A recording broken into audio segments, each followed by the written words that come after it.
Friends, ఈరోజు మనం పచ్చిపప్పుతో గాలి చేయబోతున్నాం. ముందుగా మనం ఈ గిన్నెతో పచ్చిపప్పు తీసుకోవాలి. పచ్చిపప్పు తీసుకొని మధ్యాహ్నం నానబోసుకొని సాయంత్రం వేసుకోవచ్చు. పచ్చిపప్పు మధ్యాహ్నం నానబెట్టుకోవాలి.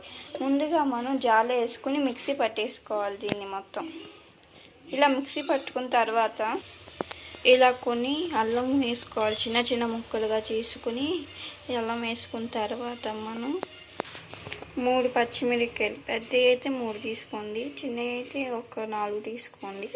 3 పచ్చిమిరపకాయలు వేసుకోవాలి. మనం కొంచెం ఉప్పు కూడా వేసుకోవాలి. రుచి సరిపోయిన ఉప్పు వేసుకున్న తర్వాత మిక్సీ పట్టేసుకోవాలి. ఇది మొత్తం ఇలా మిక్సీ పట్టేసుకుని గిన్నెలోకి ట్రాన్స్ఫార్మ్ చేసుకోవాలి. ఇలా మిక్సీ పట్టేసుకోవాలి. దీంట్లో కొంచెం కొత్తిమీర, ఉల్లిపాయలు కూడా వేసుకోవాలి. ఇలా కొత్తిమీర, ఉల్లిపాయలు వేసేసుకొని కలుపుకోవాలి. మొత్తం నూనె బాగా కాయినాక ఇలా అప్పచ్చలాగా చేసుకొని వేసుకోవాలి. అన్నీ ఈ నూనె ఇలా అప్పచ్చలు చేసుకోవాలి. రౌండ్గా పెట్టుకొని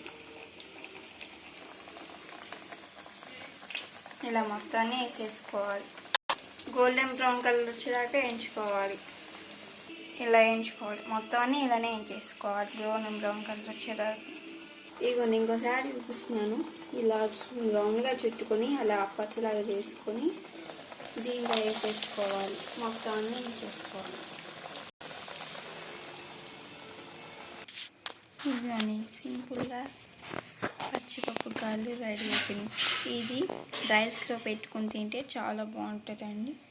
థ్యాంక్ యూ.